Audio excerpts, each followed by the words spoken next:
temos uma observação e uma ação. E a ação 0. Para o outro estado, depois dele fazer esta observação e tomar esta ação, ele transita para o outro estado, onde ele vai fazer novamente uma observação e tomar outra ação. E assim ele cria um histórico, onde que nós chamamos H0, que é o histórico de observações.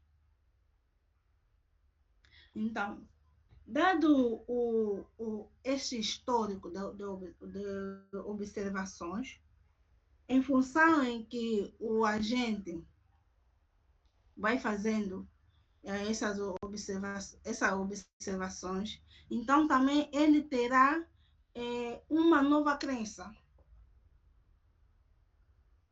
Suponhamos que ele acabou de tomar uma ação sobre o ambiente e fez a transição para outro estado. E naquele mesmo estado, ele fez nova observação. Consequentemente, também mudará o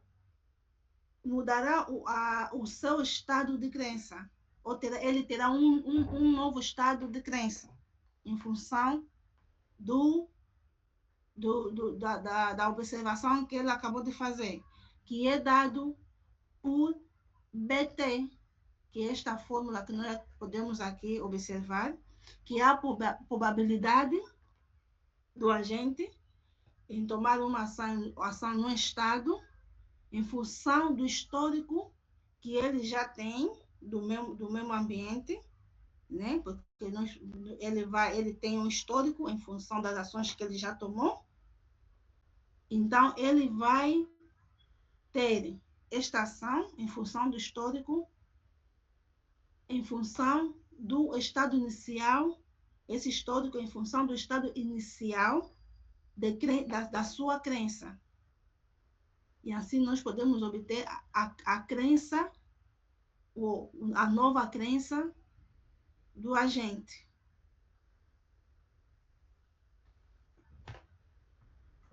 Para que o agente possa tomar uma nova ação no agente, a ação no espaço, é sempre em função da observação e da crença em que ele vai obter.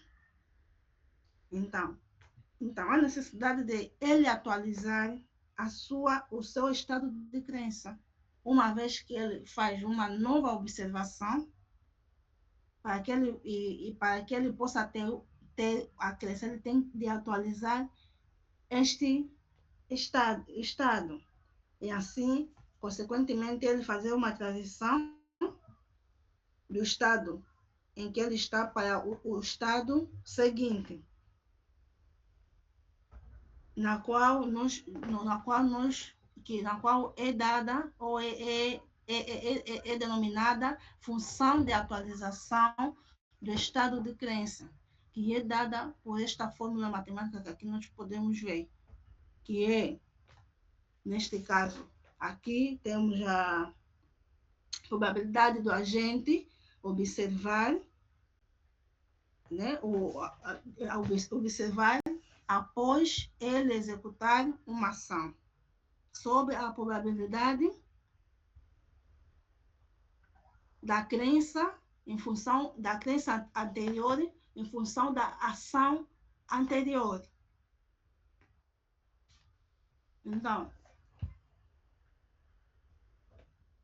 após ele fazer a atualização, após nós temos a função de atualização desta crença, neste caso, já conhecendo o estado da crença possível, então nós podemos calcular a política de crença, na qual ele relaciona a ação do agente que irá tomar um dado, ou a ação que o agente poderá tomar em um dado estado de crença. Como o objetivo que o agente obtém é a recompensa. Como o objetivo que a gente recompensa é a recompensa. Então, nós podemos ter ou maximizar essa recompensa, criando uma política que é dada por esta fórmula matemática, onde que nós podemos ver que esse é o argumento do produto, né, do somatório, do fator de desconto, né, em um dado tempo, por somatório da recompensa ou do estado de crença, né, do estado de crença, e por o somatório da função de recompensa, neste caso, criado na política da crença em um dado tempo em função da ação tomada em função do estado ou da crença inicial que o agente teve. E também pode-se calcular a função desta política, que é dada por esta fórmula matemática que aqui temos. Nós temos aqui um exemplo do tigre. Nós temos aqui um agente que está em uma sala com duas portas, onde uma das portas está o tigre e uma das portas está a alimentação. O agente, no meio deste ambiente, ele precisa tomar uma decisão ou tomar uma ação para que ele possa ter uma recompensa. Ele pode ter uma recompensa, como pode também não ter nenhuma recompensa. Então, neste nosso exemplo, se o nosso agente fazer uma observação cá no ambiente e abrir a porta, vamos supor que a porta direita, então o nosso agente será comido pelo tigre e não terá nenhuma recompensa. Mas se ele abrir a porta à direita, ele ganhará uma recompensa, que é a alimentação. Então, ele fará uma observação no ambiente e, em função da sua crença, ele tomará uma ação, ou abrir a porta esquerda ou abrir a porta direita.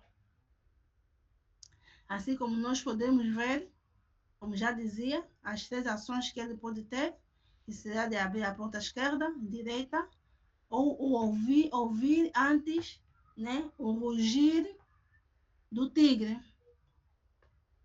Nós temos aqui algumas probabilidades de transições.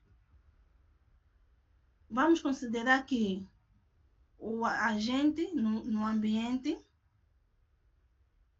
sem que ele faça alguma observação, ele vai tomar uma ação de poder ouvir a porta esquerda, ou isso vamos considerar como o S como o estado à esquerda, e a porta à direita como SR, que é o estado à direita. Então, ele vai ouvir a porta esquerda. Se por acaso ele ouvir o rugir do tigre na porta à esquerda, então a probabilidade de que o tigre esteja na porta esquerda será de 100%. E na porta direita, de 0%.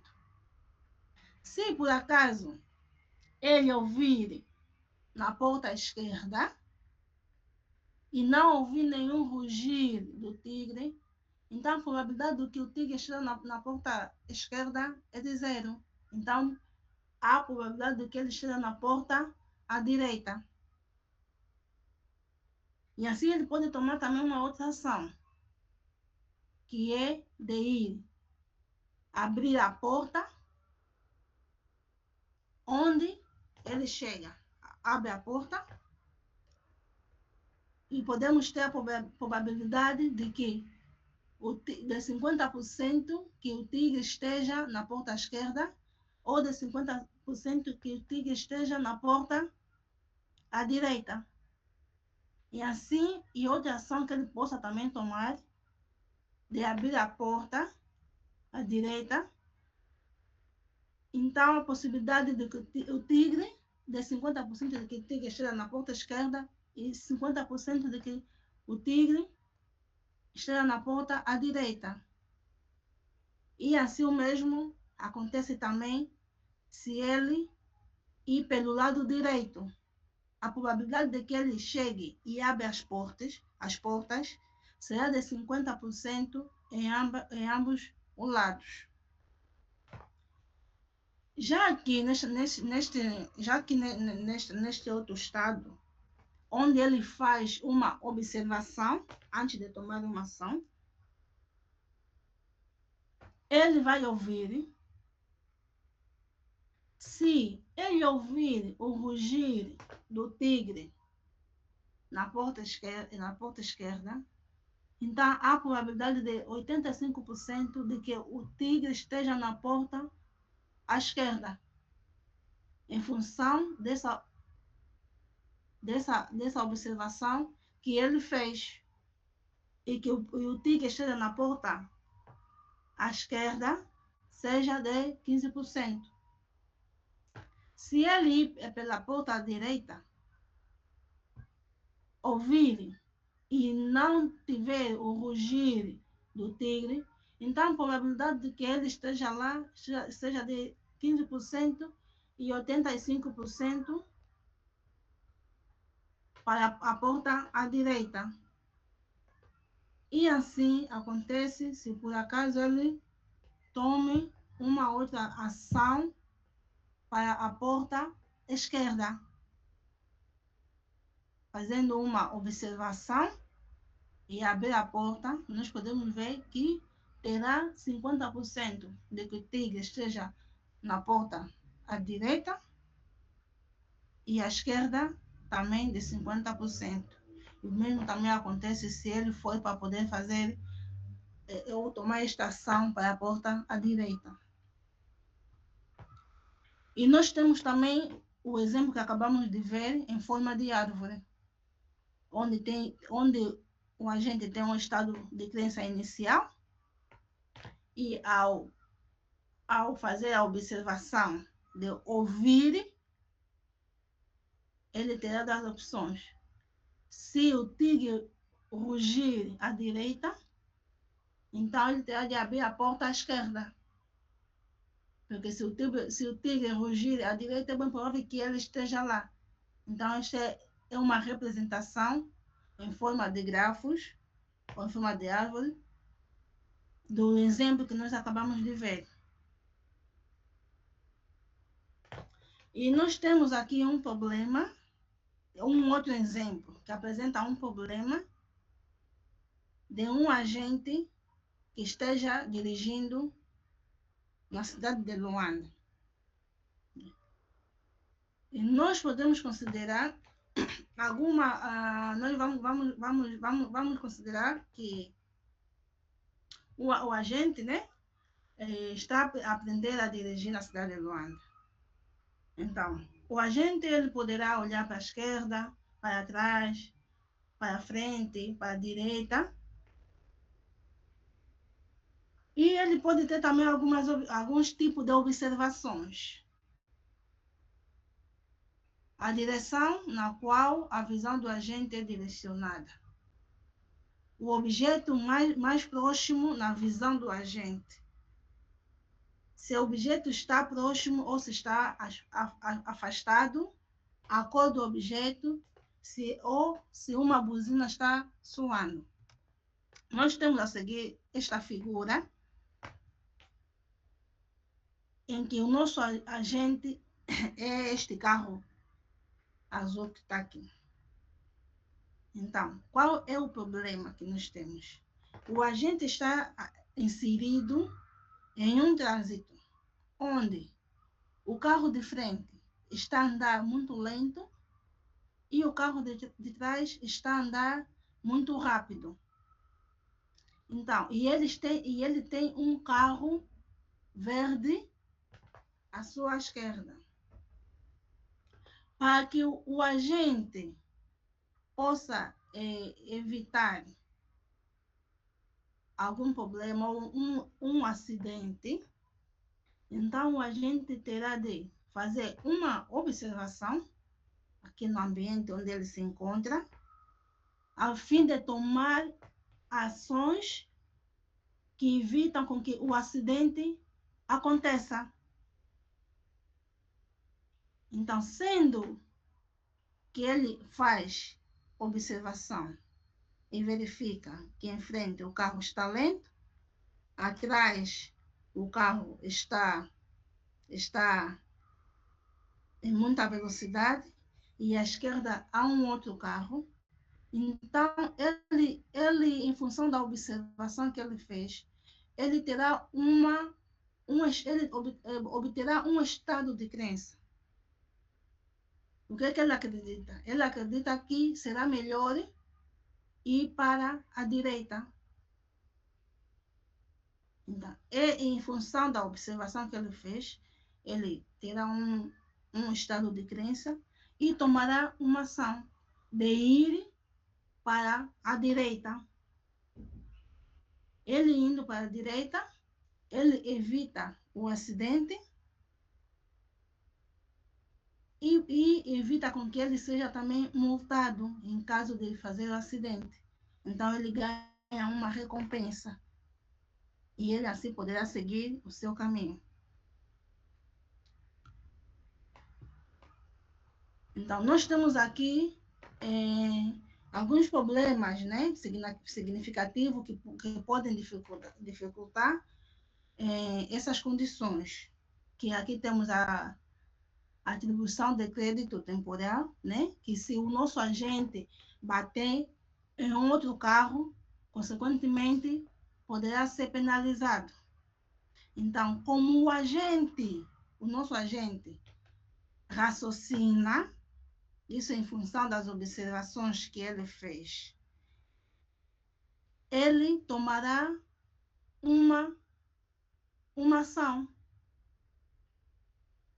Ele tomará uma ação, dadas as circunstâncias em que ele se encontra. E outro problema significativa que nós podemos ter, que é a observabilidade parcial.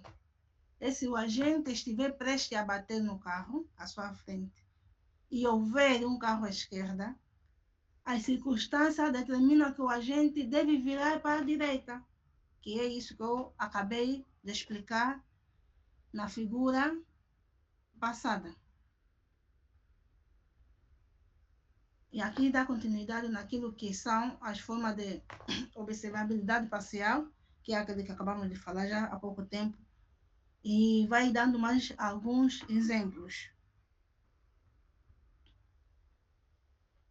E temos aqui mais um exemplo de forma de observabilidade parcial, onde nós temos um robô que inicialmente ele está incerto da sua localização. Ele não sabe onde ele está incerto da localização. Mas, após ele fazer uma observação em função do ambiente que ele está inserido,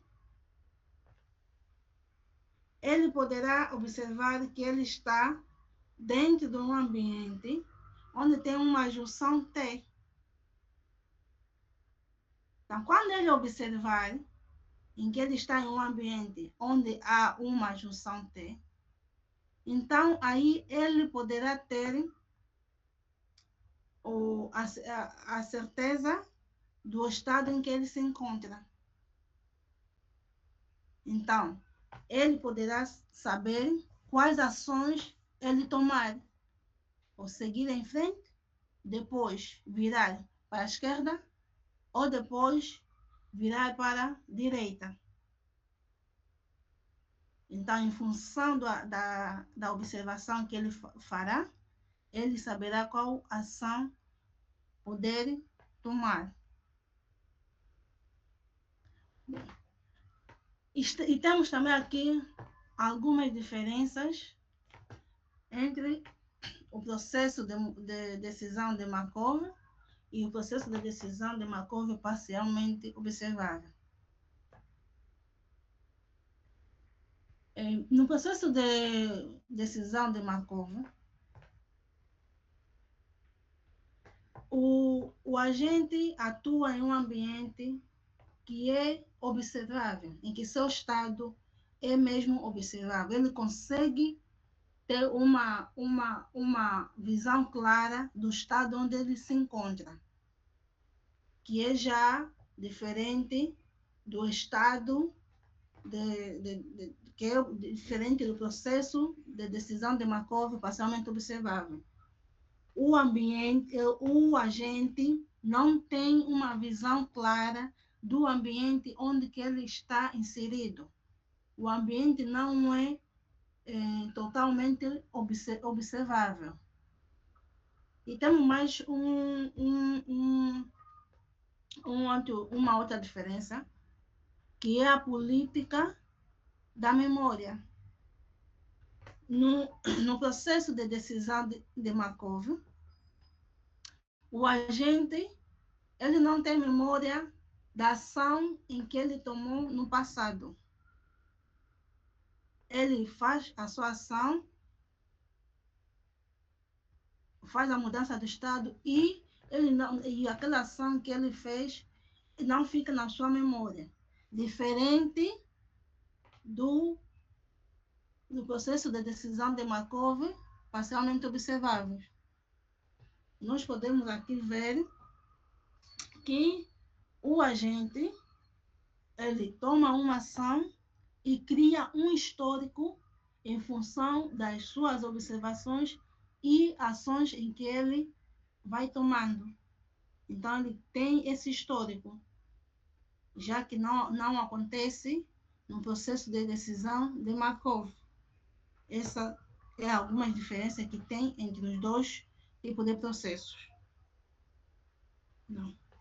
Podemos, assim, concluir que os modelos de decisão de Markov parcialmente observável são modelos de cenários realistas. Eles são reais, porque ele faz observações para poder tomar uma ação. E em função do seu estado de crença, só assim que ele deverá tomar esta ação. Ele observa, obtenha um estado de crença e depois toma uma ação. E ele confia no seu estado de crenças, que é em função das observações e ações que ele foi tomando no passado, fazendo uma outra ação, ele tem confiança nele e ele tem essa confiança.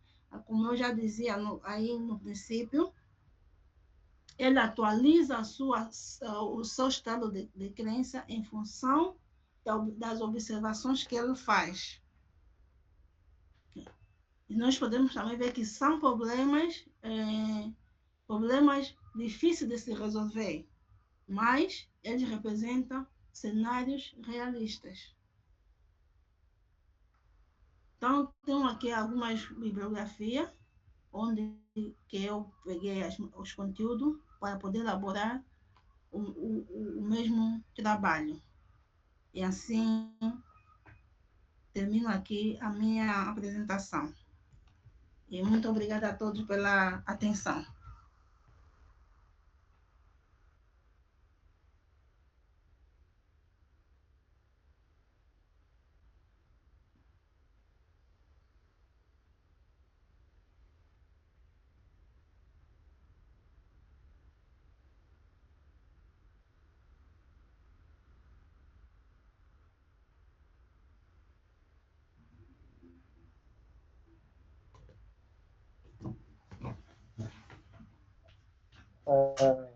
Aqui é João Wanda, realmente. Estão me ouvindo? Sim, eu consigo Conseguimos ouvir. ouvir, então, mano. Está bem. Acabamos de Conseguimos ouvir. acompanhar a apresentação da nossa querida e única colega que temos, a Maluase, falando de procedimentos parcialmente observáveis de processos de Markov. Ah, realmente, para um tão curto espaço de tempo e assumir, apanhar as primeiras balas, foi muito sacrifício para um tanto conteúdo que nós hoje recebemos. Realmente, nós agradecemos de tanto enriquecimento sobre os encontros Moana, desculpa só, feito. mas não consigo ouvir o em condições. Tem algum ruído? Estou fazendo o possível para terminar com o. Ok. Conseguem me ouvir? Agora sim. Melhorou. Acho que o colega Bruno está muito rápido. Ok. Agora sim, agora sim, agora sim. Estava dizendo, para um tão curto espaço de tempo e sendo a primeira pessoa que assumiu apanhar as balas, enfrentando como a primeira a defender, é mesmo de louvar para o tamanho conteúdo que nós hoje recebemos sobre os processos parcialmente observáveis de Markov. Queria agradecer e de elogiar a colega, explicação clara, aula dada com toda a claridade, apesar de que eu preciso de conhecimentos mais técnicos para entender as partes técnicas, principalmente nos somatórios, mas nós agradecemos nossa colega Maloaz, está de parabéns. Porém, tem algumas observações e algumas perguntas que gostaria de colocar, mas o colega já.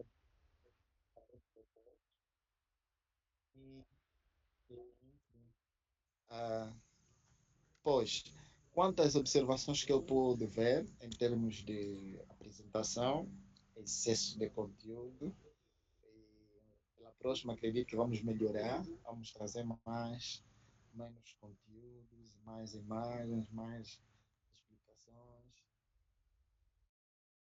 E os slides, eu estava a supor que via aí um 1.3, 2.3, eu pensava que acabava, ia num outro capítulo, depois recomeçava mais 1.3. Não, eu fiquei assim um pouco, ó, já estamos a terminar? Não, ainda não falta. Mais ou menos assim, a guia em si. Pois, agora, quanto aos dois processos, parcialmente observável e outro que não ficou tão claro. Mas muito obrigado pela conclusão. Pude entender em termos de comparação que um é com memória e outro é sem memória. Muito obrigado, colega Maloise. Eu espero as sessões de pergunta para poder fazer as minhas. Tá de parabéns. Obrigada, Wanda.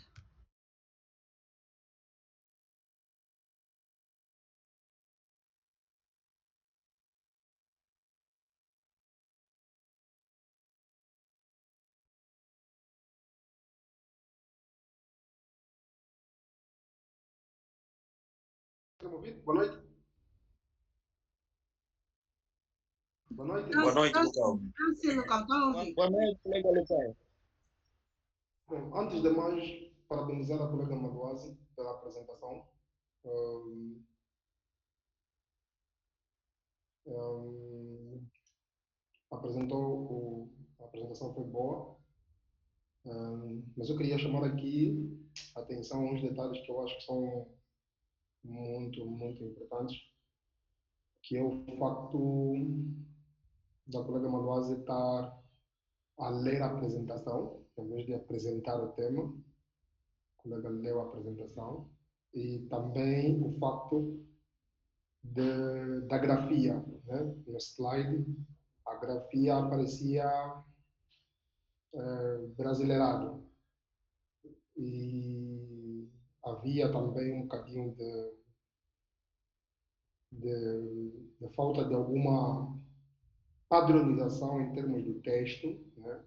Em termos de tipo, tamanho, lembrando que essa é uma apresentação que, da nossa parte, pode parecer que é uma apresentação apenas, mas na verdade nós estamos a fazer uma apresentação para uma cadeira para a obtenção do grau de mestrado, e é importante que se preste atenção a esses detalhes, porque é um trabalho científico, e o facto de, ao longo da apresentação, não ter observado nenhum lugar em que a colega Maluase, por exemplo, fala que retirou algum parágrafo, alguma coisa de um livro, mesmo tendo na bibliografia um conjunto de livros. O que dá-me a entender que tudo que está no slide é a conclusão que a colega Maluase chegou ao ler, mas eu pude observar que existem partes do slide que são trechos extraídos de algum material.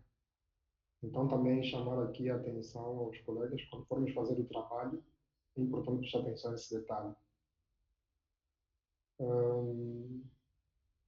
Outras questões ficam ligadas com a questão do objetivo, né? O objetivo parecia dizer uma coisa, mas no final acabou dizendo outra, né? Parecia que o trabalho ia demonstrar, mas na verdade o trabalho acabou apresentando o conceito, acabou apresentando a utilização da coisa. Então também prestarmos um bocadinho de atenção a esse detalhe para não fazer um objetivo. Então penso que para essa primeira metade, relativamente ao que eu achei da apresentação, fica aqui então o meu contributo, embora ter apresentado muito bem mesmo. Fica aqui a ideia de não lermos a apresentação, mas senão conseguirmos apresentar o tema conforme estudamos e percebemos. Obrigada, Lucas.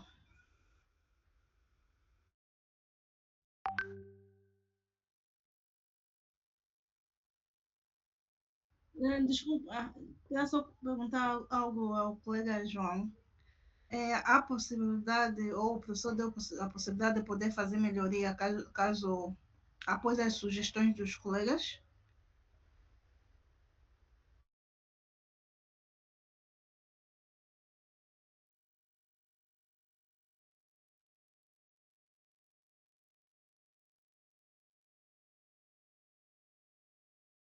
Ok, tá bem, obrigada. Colega Amanda, ficou anotado. Colega local, desculpa, ficou anotado. Obrigada.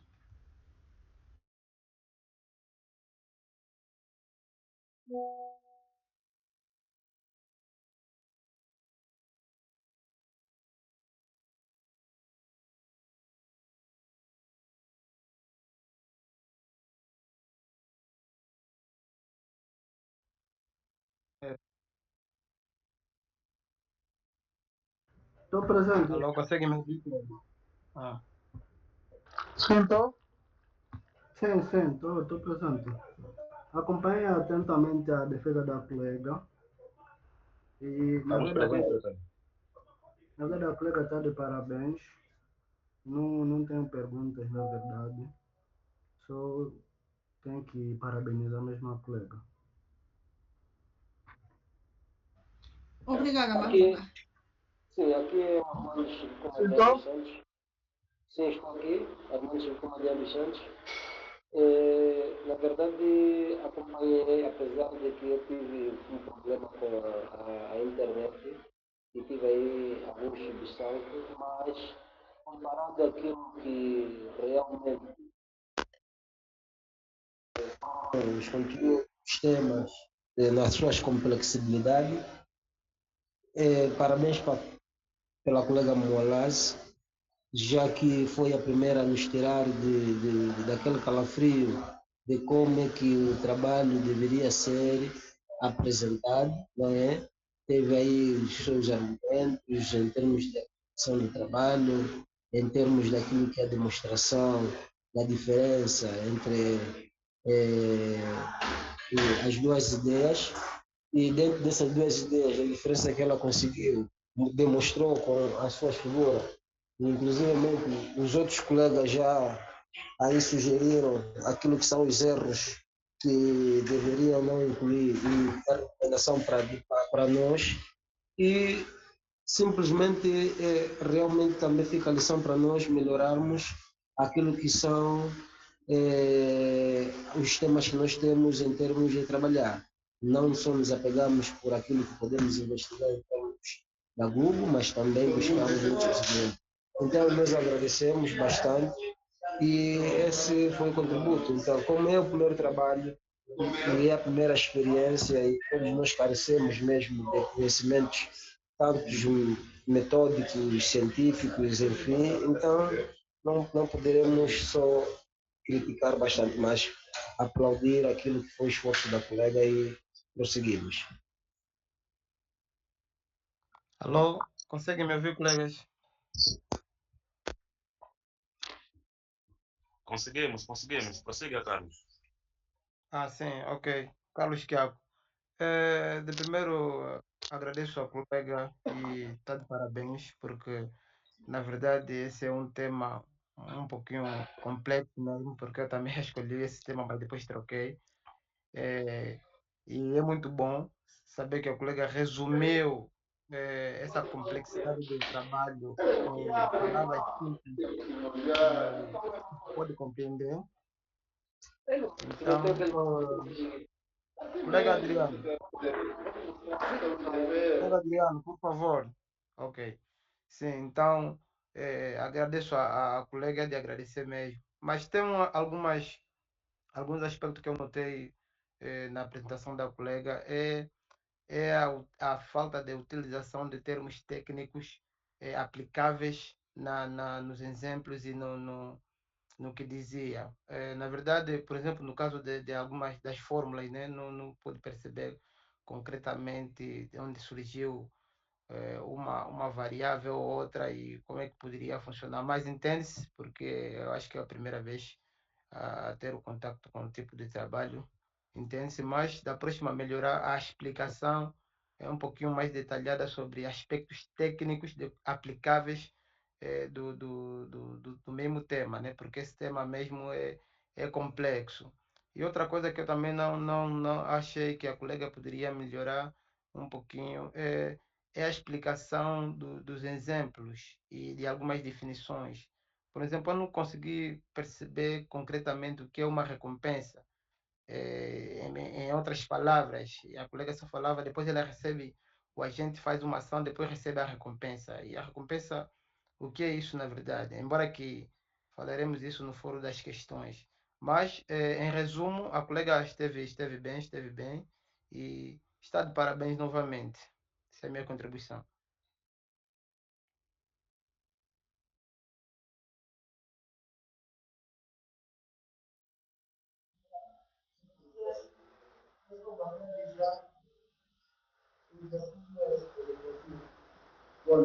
Sim, consigo ouvir. Conseguimos.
Consegue me ouvir, colegas?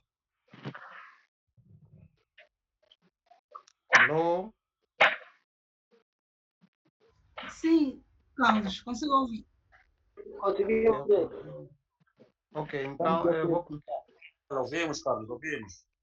Ok. A minha primeira, já que estamos na seção das perguntas, a minha primeira questão para o colega ou para o pessoal é o que na real uma recompensa de um determinado agente. Não consegui fixar bem essa definição. E outro, no exemplo que a colega deu sobre os carros, gostaria de saber se aquele ambiente é observável ou parcialmente observável. São essas duas minhas questões.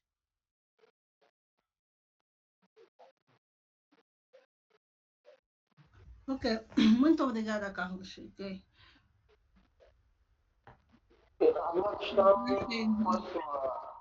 Vamos fazer todas as questões ou depois respondermos, ou como é que é? acho que de preferência fazemos a questão. Ok?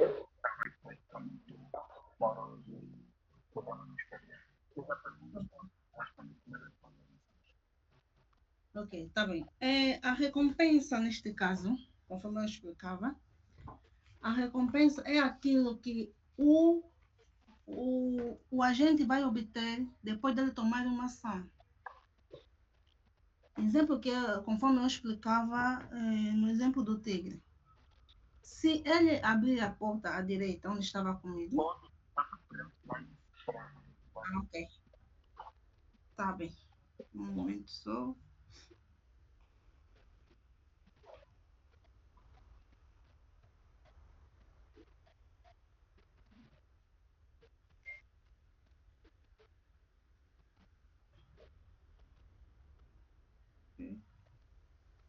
Conseguem ver, certo? Sim, conseguimos. Ok. Exemplo aqui. Nós temos que, em uma porta, temos o tigre. Em outra porta, nós temos alimentação. O que é que realmente acontece? Quando o agente está inserido neste ambiente, ele faz a observação para poder tomar uma ação, em função das observações que ele vai fazer, ele vai ter um estado de crença. Vai ter um estado de crença. E, posteriormente, em função desse estado de crença que ele terá do ambiente, ele vai tomar uma ação. E na tomada de ação, ele terá uma recompensa. É como se fosse o resultado da ação que ele vai tomar, e que nós vamos chamar de recompensa. Por exemplo, se ele abrir a porta à direita, ele vai encontrar a comida e pode ser alimentado. Então, esta comida que ele vai encontrar e ele pode se alimentar é que será a sua recompensa. Porque ele tomou uma ação e obteve um resultado. Este resultado é que é a sua recompensa. E ele poderá abrir a porta à esquerda, encontrar o tigre, que ele também terá uma recompensa. O tigre pode comer ele, mas é uma recompensa negativa. Que não é, se calhar, o que ele esperava. Exemplo, como eu também dava o exemplo na robótica, em que foi inserido um robô debaixo do mar para poder encontrar a caixa preta de um avião, né? Em caso de um desastre aéreo, o avião caído no mar, ele vai lá fazer essa observação ou estudar o ambiente de forma com que ele possa encontrar a caixa preta do avião. Então, ele vai fazer as suas observações, em função dos seus sensores, vai fazer as suas observações, vai tomar ações, né? Ações essas que é de verificar, porque o mar tem, vamos supor que ele encontre uma rocha, ele vai, em função dos seus sensores, vai ver que não, essa é uma rocha, então não é a caixa preta que eu estou à procura. Então, já não tem uma recompensa. Mas quando ele encontrar esta caixa preta do avião, é a recompensa que ele vai ganhar, ou que ele terá, em função dessas ações que ele tomou. Eu não sei se consigo fazer perceber o Carlos, nesse caso. Sim, conseguiu fazer perceber, colega. Entender que a recompensa é o resultado da ação de um agente. Não percebi.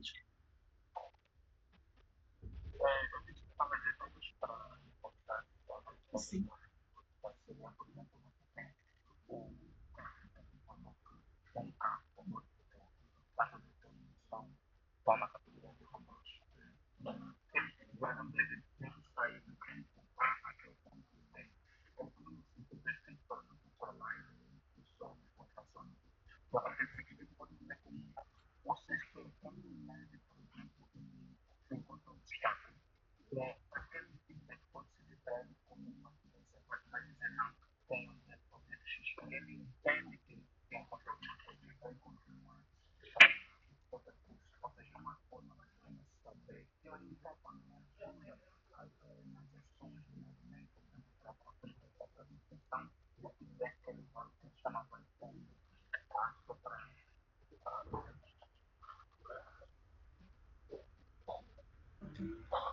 Então, posso passar para a segunda questão? Sim, colega, está à vontade. Ok. Então, aqui no exemplo do carro, aqui o ambiente não é totalmente observável para o nosso agente aqui, porque ele, à sua frente, tem um carro, à sua esquerda também tem outro, e atrás também tem outro. Então, ele não consegue tomar uma ação imediata aqui. Então, ele terá de fazer primeiro uma observação do meio, e em função dessa observação, ele vai acreditar que não estou em condições de tomar uma ação aqui. Então, o que é que eu tenho de fazer? Então, ele vai observar e vai tomar uma decisão, que neste caso será de ir para a direita. Porque ele aqui, o seu ambiente não está totalmente observável. Porque ele está cercado de 3 carros. Então, não tem logo uma visão imediata do que está em frente deste carro, do que está aqui, do que está aqui. Então, há necessidade de ele poder observar este meio para posteriormente tomar uma ação ou uma decisão. Não sei se o colega conseguiu perceber. Sim, consegui perceber, colega. Obrigada. Fora essa questão, colega Carlos, também tem a questão de que se num ambiente todos os agentes são autônomos, como é o caso dos carros aí, tem a questão de que o agente que deseja tomar uma ação não sabe qual ação que será tomada pelos outros. O facto de eu não saber qual ação que será tomada pelos outros, isso já torna o meu ambiente parcialmente observável. Por quê? Porque no momento que o carro azul decidir para a direita, o lilás pode decidir também para a direita. Então, esse facto dá ao carro azul, dá ao motorista do carro azul, a gente no caso, esse conceito de que este ambiente para mim não é totalmente observável, porque além da minha ação existe a ação de outros agentes que também são autônomos. Então, fora a questão da observação, tem a questão da percepção. Tá vendo? Então, os sensores, todos que estão envolvidos com os agentes, vão de alguma forma ditar a ideia da recompensa e a ideia da sanção no sentido de ser observável ou não. Ok, obrigado, Lucão. Consegui perceber.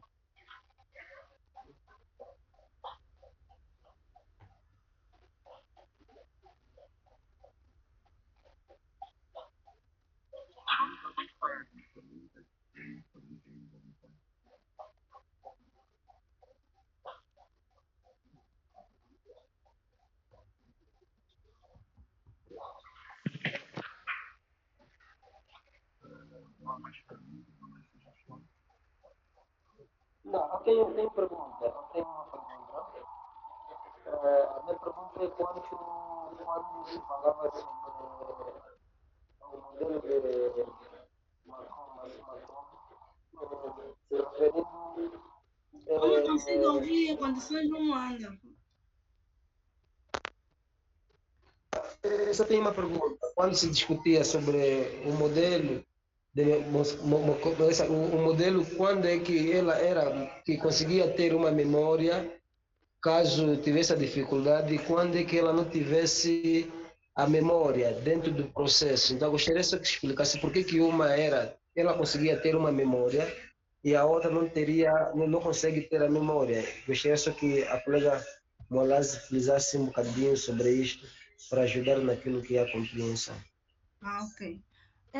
Quando eu dizia do caso da memória, eu fazia uma comparação entre o modelo de processo de decisão de Markov em relação ao modelo de processo de decisão de Markov parcialmente observáveis. É uma comparação que eu fazia, eu não dizia que neste modelo ou neste processo o agente tem esta capacidade, não. Eu fazia uma comparação entre os dois, em que no processo de decisão de Markov, o agente não tem histórico das ações em que ele fez no passado. Já neste processo de decisões de Markov parcialmente observáveis, o agente tem este histórico das ações em que ele fez no passado. Não sei se essa é a dúvida do colega. Foi esta dúvida. Está compreendido. Ok. Tá bom, obrigada.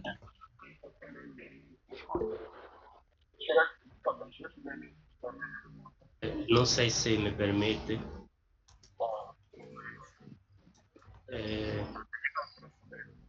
Eu, na verdade, durante a aula, acabei por ter dificuldades na internet, mas pude acompanhar boa parte do que a colega Maluase explicou. Só uma pequena dúvida que eu tive quanto à aplicação desses modelos de Markov na área médica, sobretudo. Se bem percebeu, o que torna os parcialmente observáveis, esses agentes parcialmente observáveis, é o fato, aplicando na saúde, é o fato de não saber como determinado paciente poderá reagir a um tratamento médico. Não sei se é realmente essa a ideia. Colega Marlua, se puder me esclarecer um pouquinho, agradecer mesmo. Sim, eles ajudam em que sentido? O colega Nathaniel, né? Sim, sim. Até o colega é da saúde. Existem aparelhos que fazem detenção ou alguns sintomas. Vamos supor que tem paciente que tem alguns sintomas em que exames assim normais não dão alguns resultados muito claros. Então, existem aparelhos que podem fazer, né, conforme nós vemos aqui na imagem, tem aí um paciente deitado e aparelhos que fazem detenção como eu posso explicar? Fazem detenção no corpo humano, a fim de poder receber alguma informação do estado em que o paciente se encontra. Ele vai saber como está a funcionar o corpo do paciente, se está tudo em conformidade ou se há alguma informalidade, né? Ou algum tumor, vamos supor, pode detectar um tumor ou uma doença rara em que esteja no corpo do paciente em que não é possível, talvez, em exames normais, ser detectado. E essa máquina pode fazer uma leitura no paciente, no seu corpo. Também é um tipo de exame, né? Eu não sou muito da área de saúde, mas acredito que também seja um tipo de exame. Então, ele faz essa detenção e a fim de dar um resultado ou um relatório sobre a pesquisa que eles fizeram no corpo do paciente. E assim, com esta pesquisa que eles fizeram, pode-se dar um tratamento em função daquilo que são os resultados que a máquina leu no corpo do paciente.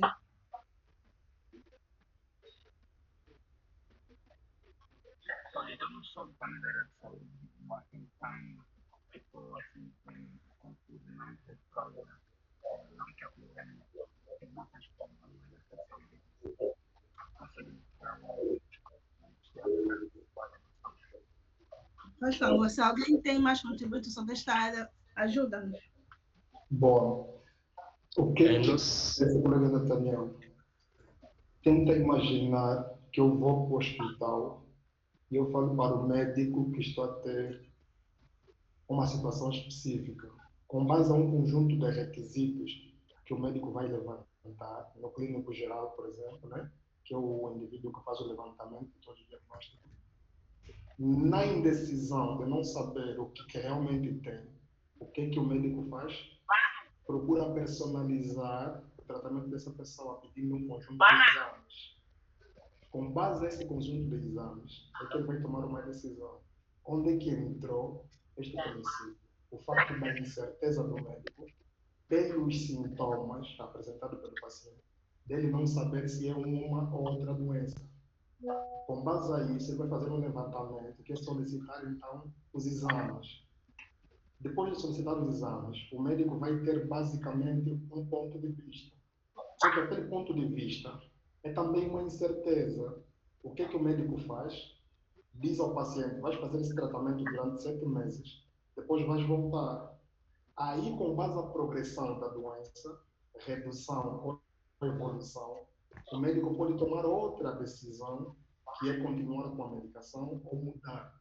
Então, esse princípio ajuda o médico a tomar decisões com base no conjunto histórico, isso é valoroso há pouco tempo, né? Com base no conjunto histórico, e também ajuda o médico a tomar decisões com base em incerteza, mas, portanto, as certezas vêm com base em decisões que ele tomou.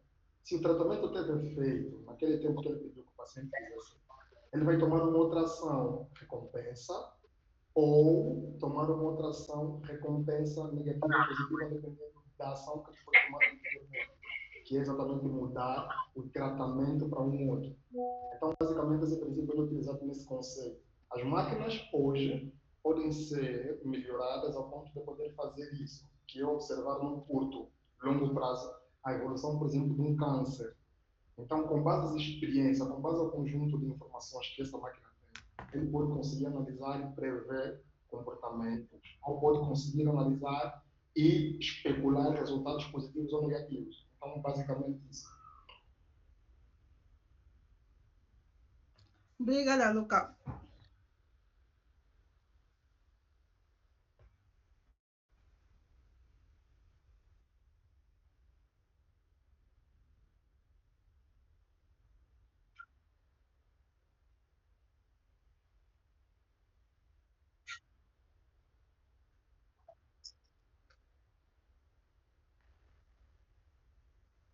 Sim, agradeço a explicação da colega Marquase e do colega Metal.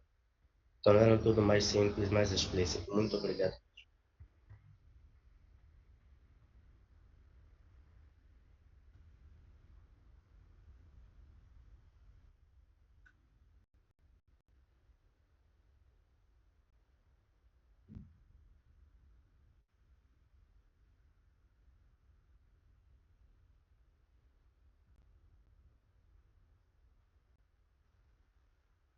Maloase.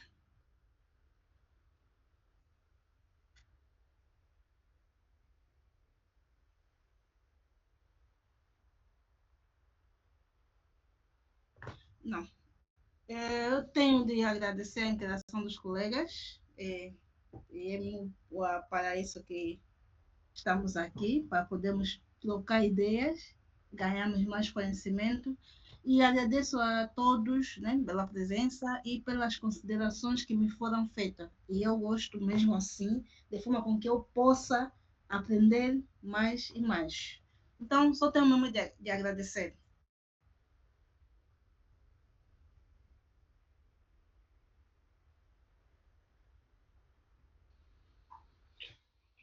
Obrigado, doutor.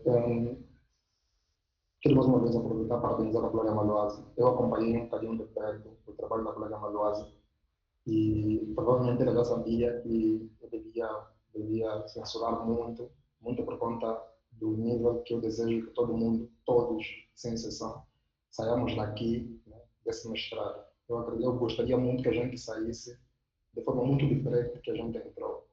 E por isso eu disse à colega Malvasa que eu devia pegar um pouco pesado, pesado mesmo na avaliação, devia levar um bocadinho mais a sério, porque acredito que isso pode mudar toda uma experiência que já tivemos depois da nossa formação da licenciatura. Isso pode mudar toda a experiência. E a minha, por acaso, não está a ser nem um pouco comparado a todas as experiências que eu já tive ao longo da minha formação. Então, muitos parabéns à colega Malvasa por essa coragem, por esse esforço, porque esse trabalho é o segundo, doutor. Esse trabalho é o segundo da colega Manuaze, já estragou o primeiro PowerPoint dela, que tinha quase informação nenhuma que está aqui nesse slide. Nenhuma. Ela mudou o PowerPoint completamente. Então, quero parabenizar ela por esse esforço, e dizer que eu estou convicto de que os subsídios que saíram daqui vão servir muito para nós que vamos fazer os nossos próximos trabalhos. E porque a primeira pessoa sofre sempre mais, a segunda já tem mais subsídios, mais insights, já vão melhorar muito os seus trabalhos. Então, também agradecer a Maluasa pela coragem, pela coragem. Então, penso, doutor, que estamos no bom caminho, estamos no bom caminho.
Se me permitem, gostava de falar.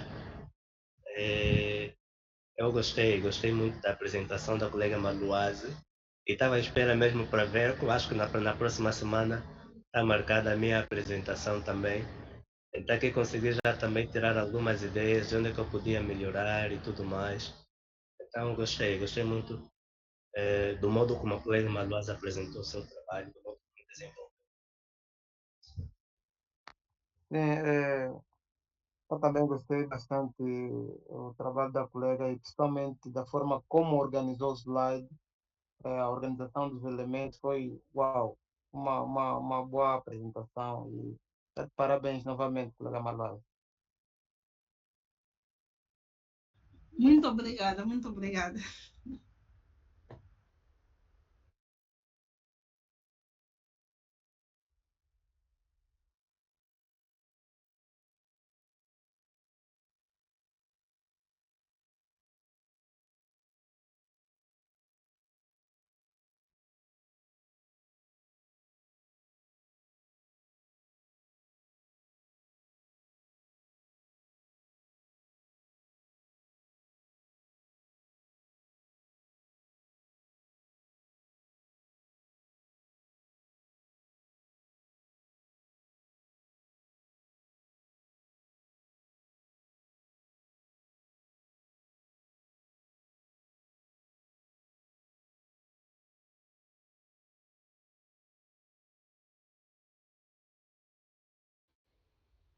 Até já, até já.